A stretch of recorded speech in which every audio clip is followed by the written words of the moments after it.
Hello guys, welcome to Indian affairs. I hope कि आपका आज का दिन शानदार हो और लाइफ में आप सबके जो भी गोल्स और टारगेट आपने सेट किए हुए हैं आप उनको सक्सेसफुली अचीव करें। बढ़ते हैं पिछले 24 घंटों की सबसे इंपॉर्टेंट टॉप 10 अपडेट्स की तरफ। और आज की वीडियो में काफी सारी इंपॉर्टेंट अपडेट्स हैं, इसलिए वीडियो को एंड तक देखिएगा। आज की पहली अपडेट आ रही है भारत और पाकिस्तान को लेकर। दरअसल हर साल रिपब्लिक डे, इंडिपेंडेंस डे या फिर जब भी कोई ईद या दिवाली जैसा कोई बड़ा त्योहार होता है तो भारत और पाकिस्तान के बीच इंटरनेशनल बॉर्डर्स के ऊपर मिठाई एक्सचेंज की जाती है। मिठाई के कुछ बॉक्सेस बीएसएफ के जवान पाकिस्तान रेंजर्स को देते हैं और पाकिस्तान रेंजर्स के जवान बीएसएफ को भी बदले में मिठाई देते हैं। सेम चीज हर साल 15 अगस्त को भी हुआ करती थी, लेकिन न्यूज निकल कर आ रही है कि पिछले कल जो हमने स्वतंत्रता दिवस मनाया, इस बार बीएसएफ और इंडियन आर्मी ने पाकिस्तान की सेना के साथ कोई भी मिठाई एक्सचेंज नहीं की। भारत और बांग्लादेश के बीच जरूर हुई है।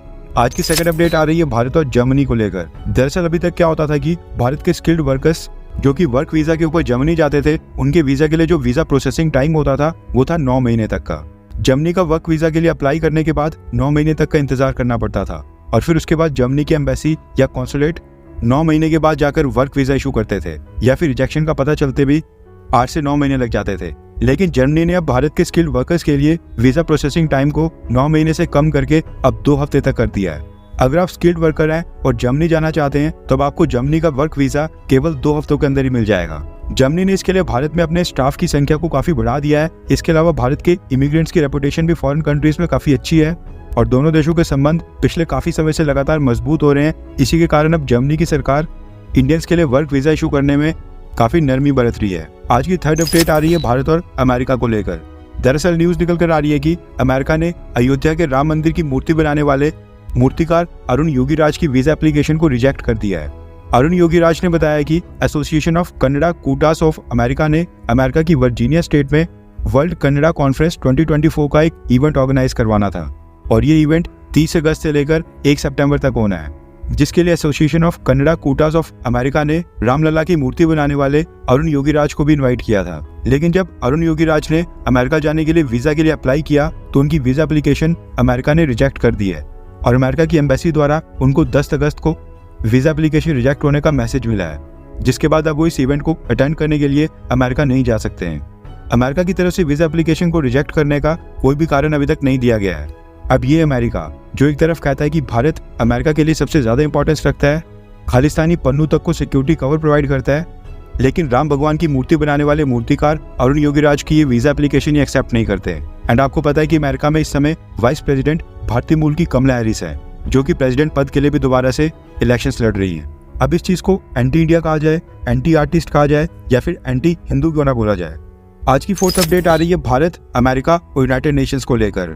दरअसल यूनाइटेड नेशंस में हर साल यूएन जनरल असेंबली में वर्ल्ड लीडर्स के लिए एक स्पेशल सेशन होता है, जहां पर दुनिया के सभी देशों के प्राइम मिनिस्टर्स, प्रेसिडेंट और फॉरेन मिनिस्टर्स आकर अपने देश के पक्ष को रखते हैं और यूएन जनरल असेंबली को संबोधित करते हैं। इस साल जो यूएन जनरल असेंबली का सेशन होना है वो 79th सेशन होना है और उसकी शुरुआत होगी 21 सितंबर को और खत्म होगा 30 सितंबर को। यूएन जनरल असेंबली का ये सेशन हर साल अमेरिका के न्यूयॉर्क में होता है और न्यूज निकल कर आ रही है कि इस साल प्रधानमंत्री Modi ji UN general assembly को संबोधित करने के लिए खुद ही न्यूयॉर्क जाएंगे और वो 26 सितंबर को यूएन जनरल असेंबली को संबोधित करेंगे। सबसे पहला संबोधन होगा ब्राजील के प्रेसिडेंट का और दूसरा संबोधन होगा अमेरिका के प्रेसिडेंट जो बाइडेन का।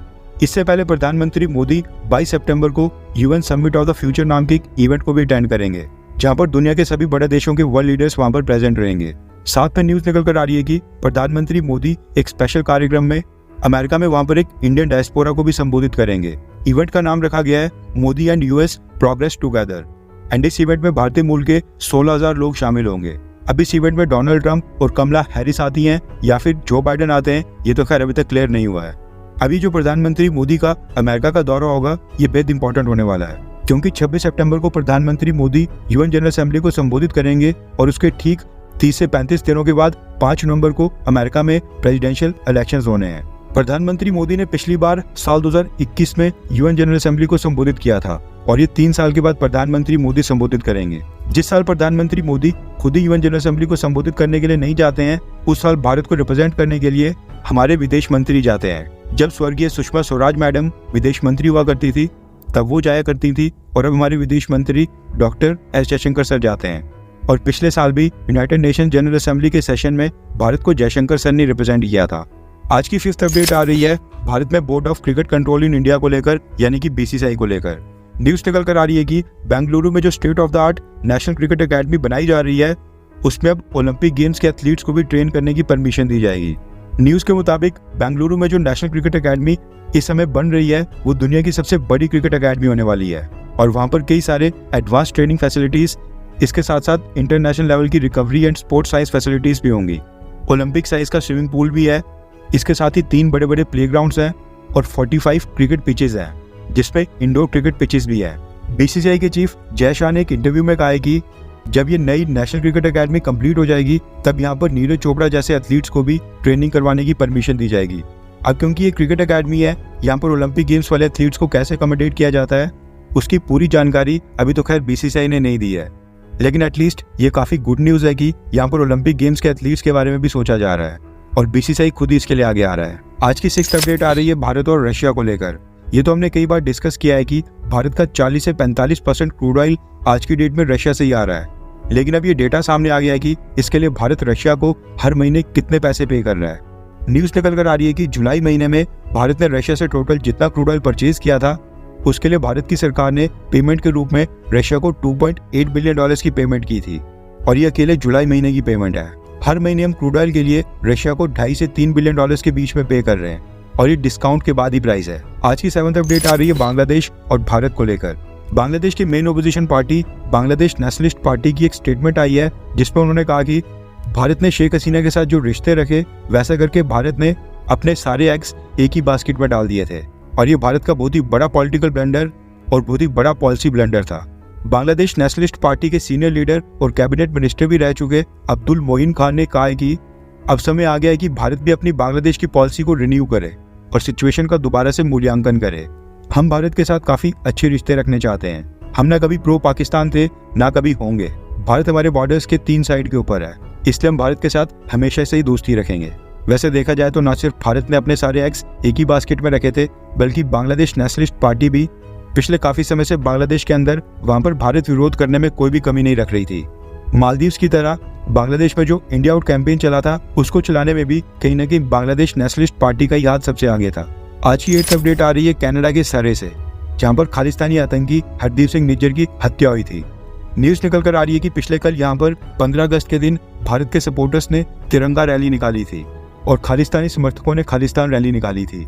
रिपोर्ट्स निकल कर आ रही हैं कि तिरंगा रैली में हरियाणा की जाट बरादरी के काफ़ी सारे लोग थे, जो भारत का तिरंगा झंडा लेकर सड़कों के ऊपर आए, भारत माता की जय, वंदे मातरम और जय श्री राम के नारे लगा रहे थे, जिससे खालिस्तानी समर्थक वहां पर चिढ़ गए और दोनों गुटों के बीच बात हाथापाई तक जा पहुंची। समय रहते कनाडा की पुलिस ने इंटरवीन किया और खालिस्तानियों को जाटों से बचा लिया।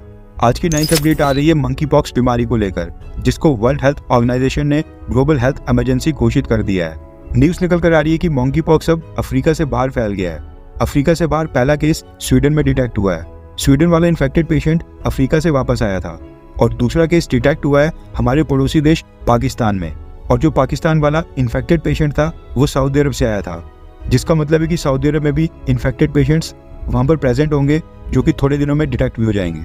वैसे तो मंकी पॉक्स अभी भी काफ़ी अर्ली स्टेजेस में है, लेकिन ये पहली बार है जब अफ्रीका से बाहर इस साल केसेस सामने आए हैं। एक ह्यूमन बॉडी से दूसरी ह्यूमन बॉडी में मंकी पॉक्स वायरस तभी ट्रांसमिट होता है जब दोनों की स्किन, माउथ या जेनिटल्स आपस में टच होते हैं। हर 100 इन्फेक्टेड लोगों में से 4 की मृत्यु हो जाती है, यानी कि अगर 100 लोगों को मंकी पॉक्स होता है तो उनमें से 4 की जान चले जाती है। आज की 10th अपडेट आ रही है अग्निवीर को लेकर। न्यूज़ निकल कर आ रही है कि अग्निवीर स्कीम के तहत जो भी रिक्रूट्स आए हैं, ट्रेनिंग में उनकी परफॉर्मेंस पिछले रेगुलर बैच के मुकाबले 30% ज़्यादा पाई गई है, यानी कि उन्होंने रेगुलर रिक्रूट्स को आउट परफॉर्म किया है और 30% बेहतर परफॉर्मेंस दी है। इसके पीछे का कारण माना जा रहा है 25% वाला रूल। अब क्योंकि इनमें से 4 साल के बाद केवल 25% अग्निवीर को ही रिटेन किया जाएगा, इसलिए अग्निवीर और भी बेहतरीन परफॉर्मेंस देने की कोशिश कर रहे हैं, ताकि 4 साल के बाद उनके रिटेन होने के चांसेस और भी बढ़ जाएं। आज के लिए बस इतना ही। जय हिंद, वंदे मातरम।